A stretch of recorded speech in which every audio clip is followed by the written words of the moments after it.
Hello everyone, and welcome to my Young and the Restless official 24 channel. I hope everyone is having a wonderful day. Before we begin, please hit the subscribe button and give this video a thumbs up. Phyllis's confession, Audra's fumbling, and Kyle's chaos. August 13th, 2025, spoilers for The Young and the Restless are available. Fans may anticipate that Michael Meala's character, Kyle Abbott, will handle pandemonium. Audra Charles is frantically trying to hide her actual behavior with Nate Hastings in the meantime. The jealousy of Claire Grace Newman. Claire Grace Newman will become enraged with jealousy the moment she witnesses Audra kissing Kyle. The blonde will demand explanations if she interrupts the kissing couple. This follows Claire's troubling conversation with Victoria Newman, in which she questioned whether she should believe Audra or Kyle. The chaos of Kyle Abbott. When Claire shows up, Kyle will probably push Audra out of the way. Even if he didn't ask for it or initiate it, the young man will insist that Audra is using her old tricks once more. Regarding Audra, she would just point out to Claire that Kyle wants her. In private, Claire could question whether Audra is speaking the truth, but in public, I could imagine her saying she believes Kyle. Though not against Kyle, Claire does act in some way. The blonde decides to handle things herself. Scrambles, Audra Charles. The Restless and the Young. According to Tuesday, August 12 spoilers, Audra will rush to hide with Nate. Claire seems to be taking matters into her own hands, which might entail informing Nate of Audra's allegations. Audra will have to scramble to hide the facts because of that. I'm not sure how she'll pull this off convincingly. Recall that following the passing of Cole Howard, Nate showed Claire and Victoria Newman a great deal of kindness. Nate will therefore question why Claire would lie if Audra says that she is. He might be wondering why Audra is behaving so strangely. As Phyllis Summers admits, she confesses over with Michelle Stafford's character, Phyllis Summers. The redhead shares her collaboration with Kane Ashby with Daniel Romalotti, Jr. Phyllis is prepared to move forward at full speed, but Daniel might smell trouble. Phyllis is stubborn in spite of the man's demands. She cannot be stopped once she makes up her mind to accomplish something. The 13th of August 2025. What plans does Kane have now that he is back in Genoa City? Stay tuned for additional surprises as the recast and redesigned character is expected to take some unexpected turns. Taking charge, hiding tracks, and keeping secrets. August 13th foreshadows certain significant events in Genoa City. A character chooses to act, one person divulges a secret, while another hides their identity. What will transpire during the program on Tuesday? It's time to find out. A secret is shared by Phyllis Summers. According to spoilers for August 13's episode of The Young and the Restless, Phyllis Summers and her son Daniel Romalotti will be sharing a secret. Does this relate to Billy Flynn's character Kane Ashby's plot to seize control of GC and all the large corporations that call the small town home? However, is it possible for her to tell Daniel that she has feelings for her new boss? Here are our weekly Y&R spoilers, so be sure to check them out. Audra Charles is hiding her activities. When it comes to Nate Hastings, Audra Charles will hide her identity across town. In the Monday, August 12th episode, Claire Newman witnessed Audra give Kyle Abbott a big, massive kiss. Will Claire rush to tell Nate what she witnessed? Will Audra make sure to think of a story for Nate that will help hide this move? Claire Newman assumes command. Speaking of, Tuesday spoilers for The Young and the Restless suggest that Claire will step in and take charge of a problem, which means she's likely to turn on Audra and go to Nate. The death of his half-brother, Damian Kane, has been difficult for Nate, but he has a right to know what his girlfriend has been up to. In addition to working with Victor Newman to try to end Kyle's relationship, Audra is still attempting to woo Kyle even after Sally Spectra offered her a position at Abbott Communications. Is Audra's behavior motivated by her ego? Even if Claire and Kyle split up, Victor will not continue to finance her business. Why would Audra still want to separate Claire and Kyle since Kyle had already told everyone about the mustache and Audra's scheme? In any case, it appears that Claire will be willing to play dirty this week and will abandon her good-to-shoes image. The air in Genoa City felt charged that Tuesday morning, the kind of thick, tense energy that seemed to crackle through every conversation. People could sense that several someones were about to blow up their carefully maintained facades. At Society, Kyle Abbott sat at the corner table, looking as though he'd rather be anywhere else. His phone buzzed, but he ignored it. The night before had been a disaster. He'd met Audra Charles to discuss a corporate matter, but she'd used the opportunity to lean across the table, her perfume thick in the air, and plant a kiss on him without warning. He'd been in mid-sentence when it happened, no consent, no preamble, and that was exactly when Claire Newman had walked in. Kyle knew Claire. Her jaw had tightened, but she'd kept her voice cool as she demanded to know what was going on. Now, just hours later, he was preparing for round 2 of that conversation. Claire's entrance was like a weather shift. No sooner had he picked up his coffee than she was there, eyes sharp, hair swept over one shoulder in that deliberate way that said she'd taken extra time in the mirror, maybe for armor. "Kyle," she said flatly, pulling out the chair opposite him without waiting for an invitation. "Want to tell me why Audra Charles had her tongue halfway down your throat last night?" Kyle winced, glancing toward the entrance as if hoping for a distraction. "Claire, it wasn't what it looked like." "Oh, please," she cut in, leaning forward. "You sound like every man who's ever been caught." "I know what I saw." Kyle put his cup down with a thunk. "What you saw was Audra being Audra, pushing boundaries, trying to stir things up. I didn't initiate it, I didn't want it, and I certainly didn't enjoy it. I pushed her away the second I could." Claire's eyes narrowed, searching his face for cracks in his story.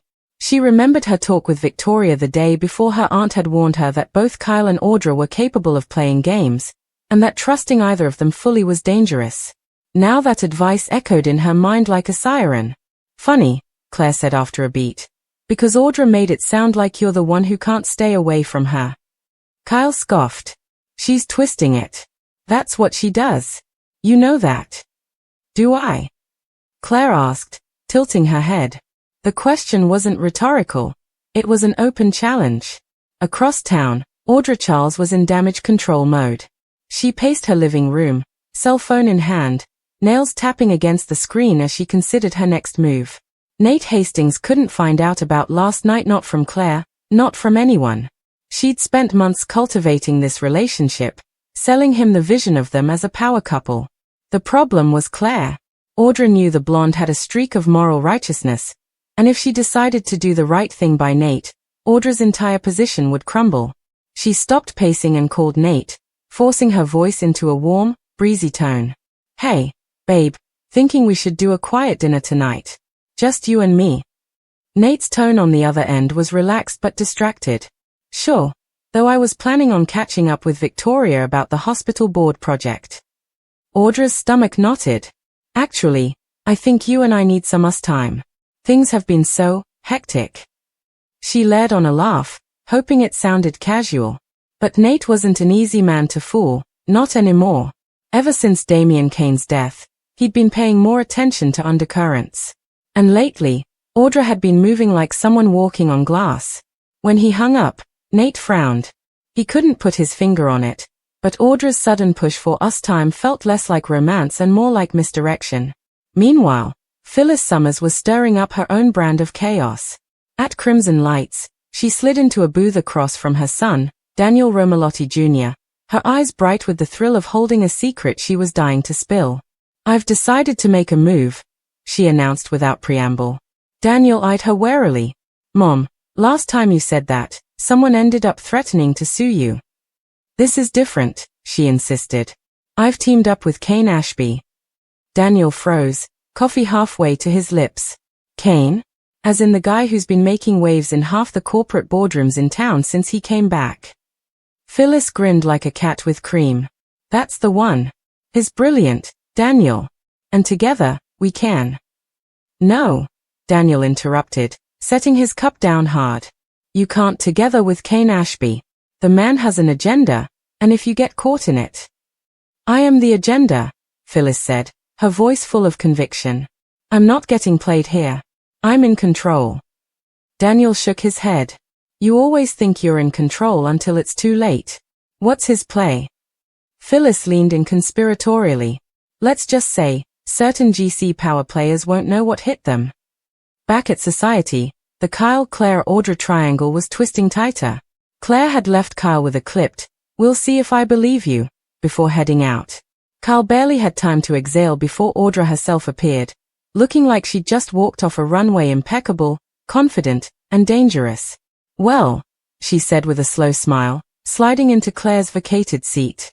That went well, I assume. Kyle glared at her. What's your endgame, Audra? You knew exactly what you were doing last night. Oh, relax, she said lightly. A little kiss never killed anyone. Unless, of course, Claire goes running to Nate, which, given her holier-than-thou streak, she might. Kyle slammed his palm lightly on the table. This isn't a joke. You're playing with people's lives. Audra's eyes gleamed. So are you. Don't pretend you're some innocent caught in the crossfire. In the Newman offices, Claire made her decision. She found Nate reviewing some documents and closed the door behind her. We need to talk, she said, her tone low but urgent. Nate looked up, surprised. What's going on? It's about Audra, Claire said, every word deliberate.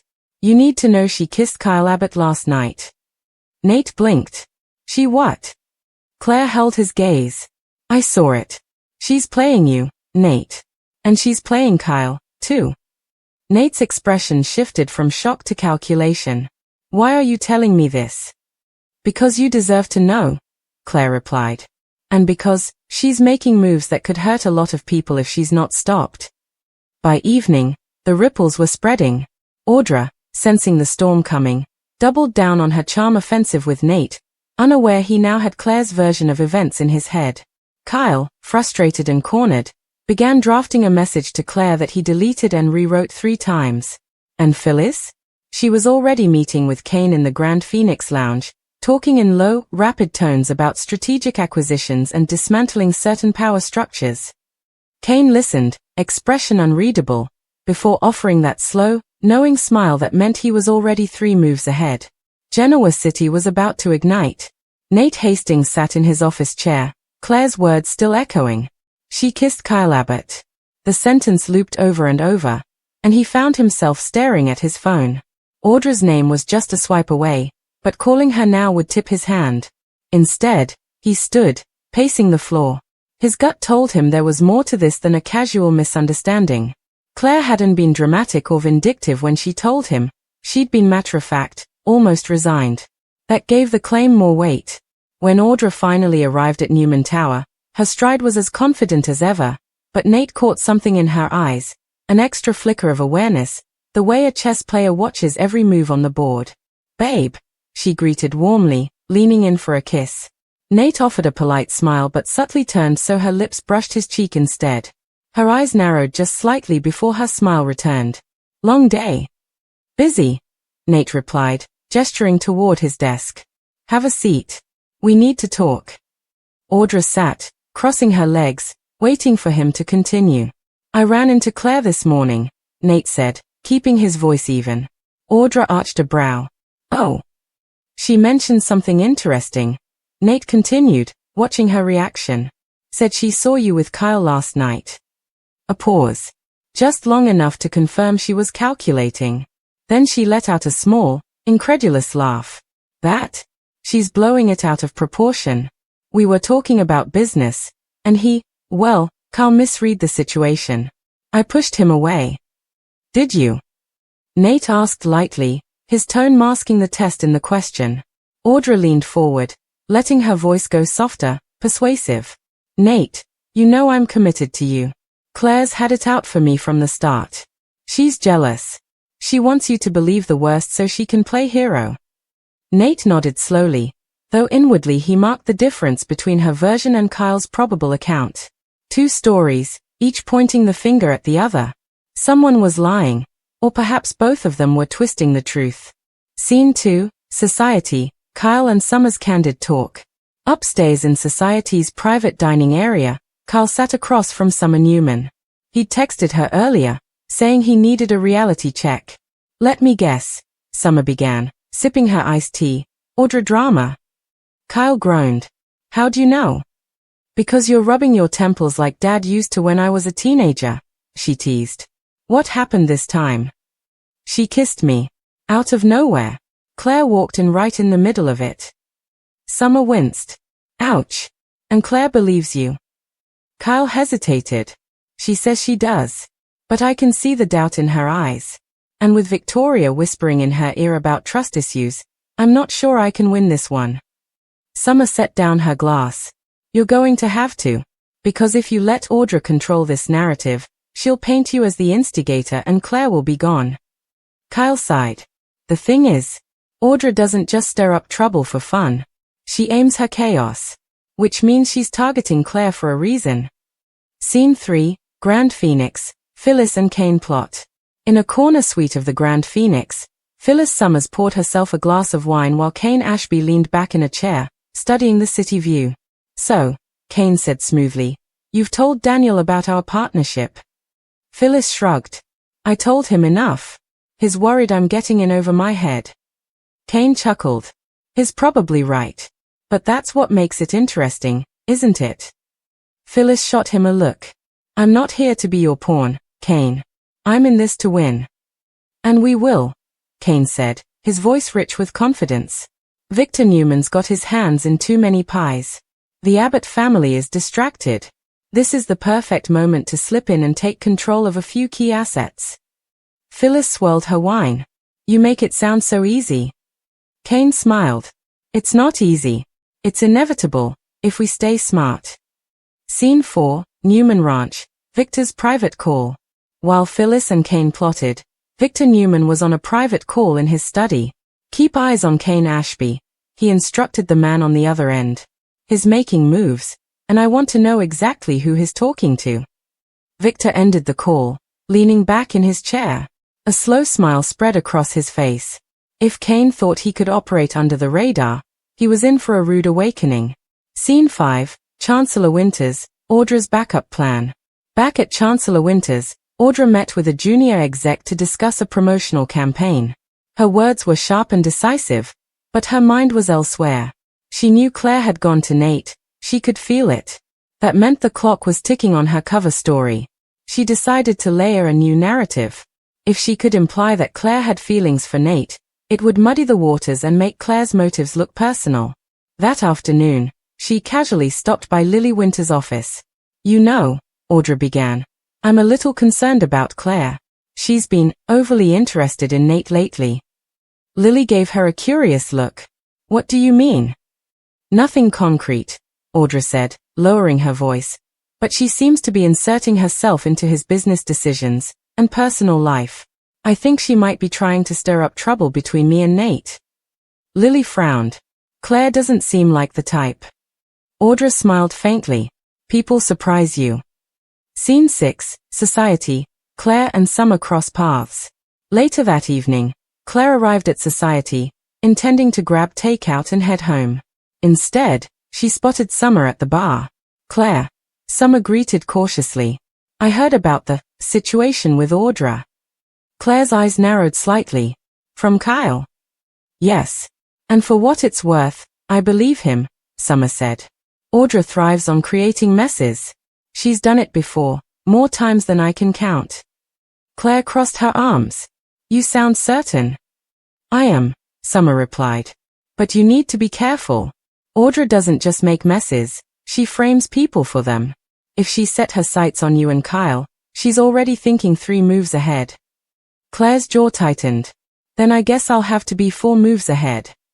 Scene 7, Crimson Lights. Daniel confronts Phyllis. That night, Daniel cornered his mother at Crimson Lights. I've been thinking, he began, and I don't like this Kane Ashby deal one bit. He's using you.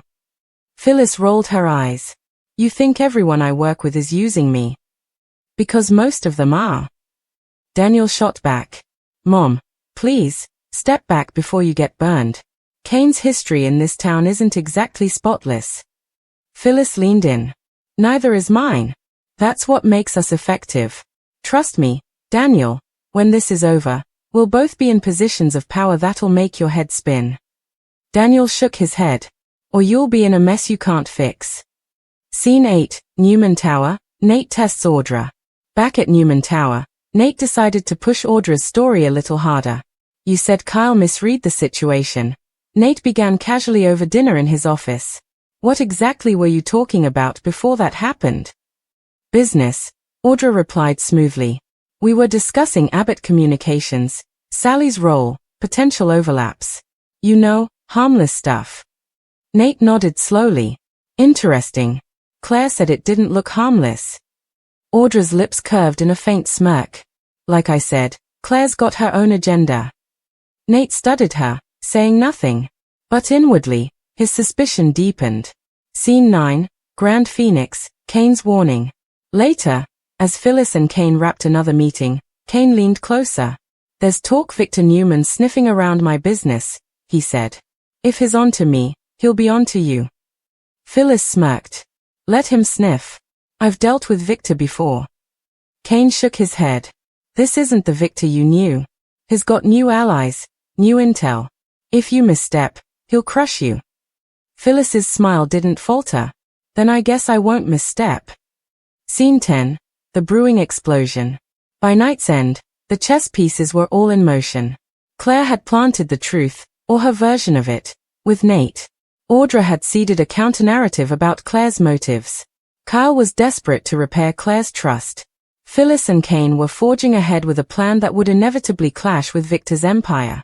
The tension in Genoa City was a storm cloud ready to burst, and by the next day, someone's lie would be exposed.